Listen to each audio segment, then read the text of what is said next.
परम प्रेममय श्री श्री ठाकुर श्रीचरण कमल मोर अनंत कोटि भक्तिपूर्ण प्रणाम एवं परम पूज्यपाद श्री श्री आचार्य देव श्रीचरण मोर अनंत कोटि भक्तिपूर्ण प्रणाम। आज भिडियोटी जो समस्त दादा और माँ मैंने देखुंट समस्त को मोर भक्तिपूर्ण प्रणाम श्रद्धा और आनंदित जय गुरु। आशा करे समस्त भलरे अछंती आउ समस्तकर सर्वांगीन मंगल प्रार्थना करी श्री ठाकुर रंगराति जन्रे जनाए। आज आमे जो विषय आलोचना करूँ से विषयटी होची सत्संग कहीं 1.5 घंटा रु 2 घंटा भितर समाप्त हो जाए। सत्संग रे समय सीमा कहीं ए विषयटी जानिबा पाई भिडियोटी शुणु। श्री श्री ठाकुर दीक्षित जो माने से समस्त जानती संध्या सकाळ प्रार्थना गोटे समय प्रत्येक जिला पाई निर्धारित कराई सूची कराई। यार कारण कौन सत्संग कहीं 1.5 ରୁ 2 घंटा भितर सरी जाए जहाँ फल कि अनेक लोक सत्संग आसी अभियोग करती जे बहुत बढ़िया होतिला, बहुत बढ़िया भजन होतिला, आउ गोटे 2टा भजन होता कि आलोचनाटी बहुत सुमधुर थिला, मर्मस्पर्शी थिला, आउरी किछि समय धरिकी होता बोले आउ टिके भल लगी था। एमती भावरे विभिन्न प्रकार भावरे विभिन्न प्रकार व्यक्तिंकर अभियोग रही थाए मनरे एवं प्रकाश रे। तो सेठी लगी मु आज यही टॉपिक टी आलोचना करुची। आशा करे समस्त कर जो अभियोग बा जो ता बुझी हो नथला यहाँ पछरे कौन गुरुत्व यार महत्व कौन कहीं अल्प समय भितर करुचंती से कथा गुड़ी को आलोचना करूँ। आलोचना करने पूर्व गोटे अनुरोध रखे आपण दयापूर्वक स्किप न करिकी संपूर्ण भिडियोटी देखिए, निश्चित भाव आपन को भल लगे समृद्ध हवे। ठीक अच्छे तो आसतु आउ बाक अर्थ बाक व्यवहार न करी व्यय न करिकी आमे मुख्य आलोच्य विषय को प्रवेश करिबा। एबे परम प्रेममय श्री श्री ठाकुर होचंती world teacher, guide, master, guide of the guide. सी ई समग्र जीव जगत केवल जीव जगत नहीं ई सबु किछि रो मंगल जेमति कि सबु किछि रक्षा करी हबो। सृष्टिकर्ता जेपरि निजर सबु किछि को सृष्टि को रक्षा करिवा पाई सबले यत्नवान, ठीक से बेली ठाकुर मध्य सबु किछि रक्षा करिवा पाई गोटे सामंजस्य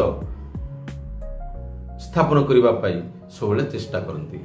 तो श्री ठाकुर यही जो समय सहित बांधी देवा चेष्टा कर यार अर्थ जे से ई सत्संग समय संध्या सकाळ प्रार्थनार समय निर्धारित करने सहित आम मान को कौन करने कहते जे समय ताल ताल आम मान को चलवाई निर्देश कर अर्थात समानुवर्ती होगापाई कहते। आ जोटा कि आमे अनेक महापुरुष मानकर जीवन को जदि आलोचना करिबा बा पर्यवेक्षण करिबा देखिबा को मिले जे सेमानकर सार्थकता पछरे समय गोटे महत्वपूर्ण काम करछन्ती। सेमाने समस्त समानुवर्तिता थिले हेले ए समयटा होची हमर सक्सेसफुल हेबार गोटे प्रधान नियम बा अंश। यहाँ को बाद दे आमे सफल हो पारिबा नहीं। आमे कौन देखु आउरी कौन देखु ना जो माने सक्सेसफुल से माने को भितरे निष्ठा, अनुगत्य, कीर्ति संवेग, एकाग्रता, समानुवर्तिता, अध्यवसाय ए सब गुड़ी से माने भीतर परिलक्षित हुए। हेले एई नियम गुड़ी करे हमर अभ्यस्त हवा आवश्यक कि नहीं, प्रयोजन अछि कि नहीं। आउ यही कथाटी ठीक आम आय इनकम अर्जन करने सहित भी लागू होउची। तेणुक श्री ठाकुर यही आय उपाय माने उपार्जन कर इनकम विषय कहते गोटे जगार जे सत्ता पोषणी आय आउ सत्ता पोषणी व्यय यार सामंजस्य करने पड़े सामंजस्य रखा पड़े यही सामंजस्यटा ही progressive spine of the system संघ स्थितिर उन्नति मुखर मेरुदंड अर्थात यह हूँ आमर उन्नतिर मेरुदंड। श्री ठाकुर आय व्यय विषय आहरी अनेक कथा कहते तो आसतु आज आमर टॉपिक होची सत्संग रे समय सीमा कहीं जड़े दादा श्री ठाकुर को आसी जनाउछंती गत राति वेस्ट इंड हाउस रे सत्संग अधिवेशन होइतिला सेठारे पिला माने बहुत नाचकुद होई हल्ला ए सब करचंती। श्री ठाकुर सब कथा सुनी कहले एई जो सत्संगटा होउची यह गोटे नॉर्मल अर्थात सहज सत्संग हेबा दरकार अल्प समय भितरे बहुत एक्साल्टिंग अर्थात उद्दीपनामय हेबा को पड़े। आउ गोटे अच्छी नाम संकीर्तन यज्ञ अष्टम प्रहर यज्ञ नाम कीर्तन हुए सेटा गोटे अलग जिनिस किंतु ताहा न करी लंफ झंप इत्यादि करी गोटे कांड करी बसिबा किछि समय चुप रही पुणी कहले जदि भल हुए तो भल किंतु ओवरडोज अर्थात बेसी मात्रा रे जदि हुए हेले मुश्किल हुए असुविधा हुए। एबे श्री ठाकुर श्रीमुखरु एई कथा गुड़िक स्वयं कहिचंती एई कथा गुड़िक संग्रह करा जायछि दीपरक्षी पुस्तक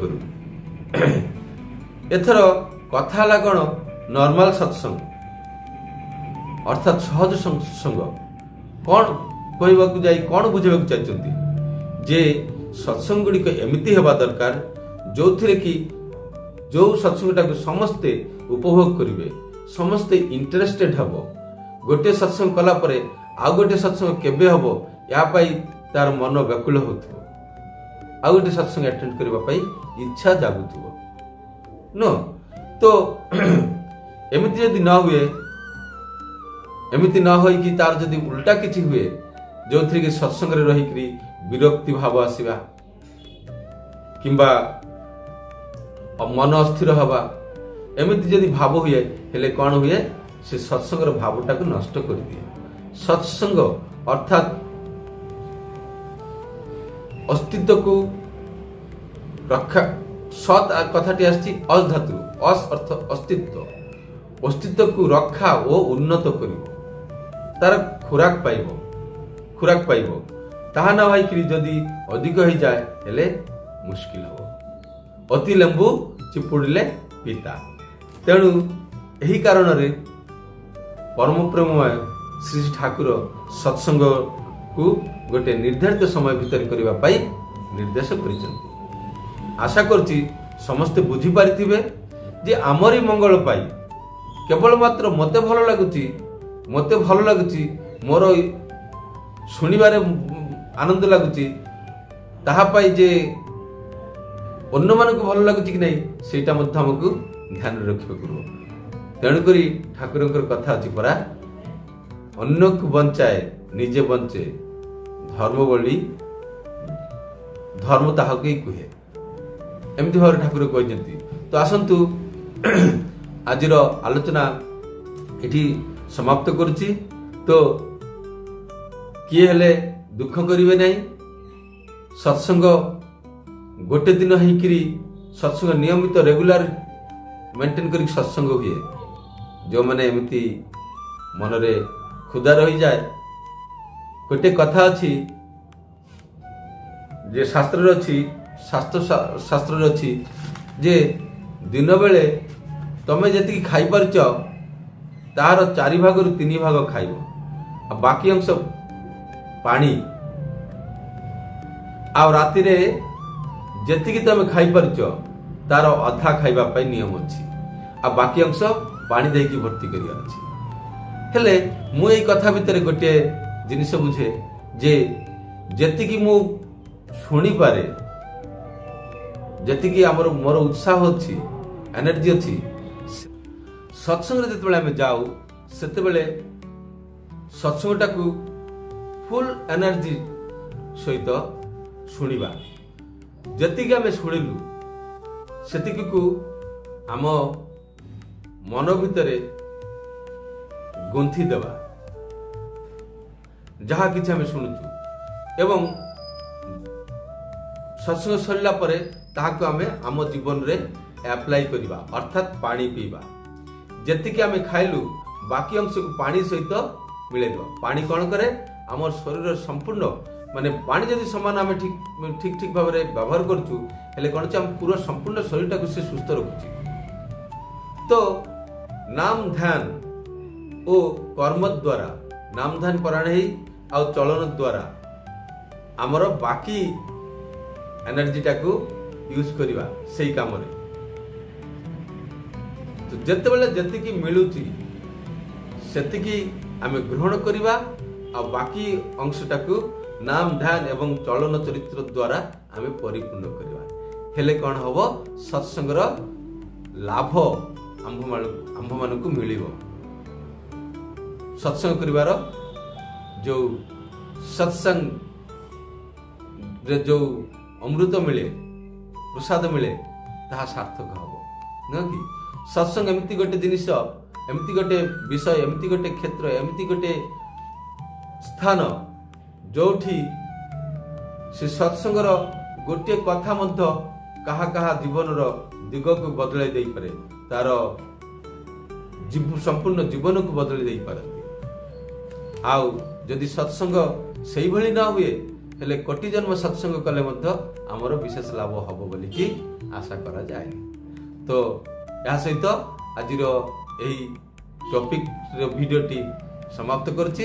ସମସ୍ତେ ଭଲରେ ରହିବେ, ଶାନ୍ତିରେ ରହିବେ, ସୁସ୍ଥ ରହିବେ, ପରମ ପିତାଙ୍କୁ ମଥାରେ ନେଇ ସୁଦୀର୍ଘଜୀବୀ ହେଇ ପରମାର୍ଥ ଲାଭ କରିବେ, ଏହି ପ୍ରାର୍ଥନା ରଖୁଛି ପରମ ପ୍ରେମମୟ ଶ୍ରୀ ଶ୍ରୀ ଠାକୁରଙ୍କ ରାତୁଳ ଚରଣରେ। ଜୟ ଗୁରୁ।